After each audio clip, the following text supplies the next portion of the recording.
ரொம்ப வெயிலில் போய் இந்த மாதிரி ரொம்ப டேன் ஆகிட்டேன்னா எப்படி கொஞ்சம் கொஞ்சமாக ரெக்கவர் பண்ணி என்னோட பேக் டு ஃபார்ம் கலருக்கு வந்தேன் அப்படிங்கிறது தான் இந்த வீடியோவில் பார்க்க போகிறோம். அதுக்காக நான் ரொம்ப பளபளன்னு ஆகிட்டேன்னு நான் சொல்ல மாட்டேன். என்னோட ஒரிஜினல் கலருக்கு நான் வந்துட்டேன்.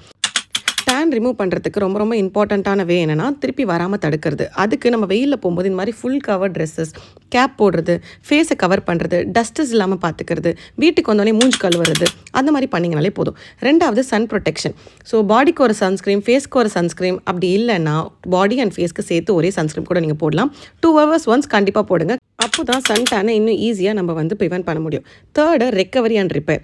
வாரத்துக்கு ஒரு வாட்டி கெமிக்கல் எக்ஸ்ஃபோலியேஷன் பண்ணுங்கள். மார்னிங் ஒரு சீரம், நைட் ஒரு சீரம்னு ஒரு சீரம் இன்க்ரீடியண்ட்டை ஆட் பண்ணுங்கள். ரொம்ப ரொம்ப இம்பார்ட்டண்ட்டான ஸ்டெப். எல்லாத்தையும் சேர்த்து மாய்ஸ்சரைஸ் பண்ணுங்கள். என்ன தான் நீங்கள் இதெல்லாம் பண்ணாலும் கூட டேன்ன்றது ஒரு பெர்மனன்ட் கிடையாது. கண்டிப்பாக உங்களால் இன்ஸ்டண்ட்டாக ரிமூவ் பண்ண முடியாது. நீங்கள் வீட்லேயே இருந்து இந்த ஸ்டெப்ஸ்லாம் பண்ணிங்கன்னா 3 to 4 வீக்ஸில் கண்டிப்பாக உங்களுக்கான ஒரு சேஞ்சஸ் தெரியும். ஒரு டீட்டெயில்டு வீடியோ வேணும் அப்படின்னா கமெண்ட் எஸ், கண்டிப்பாக நான் பெரிய வீடியோவாக போடுறேன். தேங்க்யூ. Subscribe for more.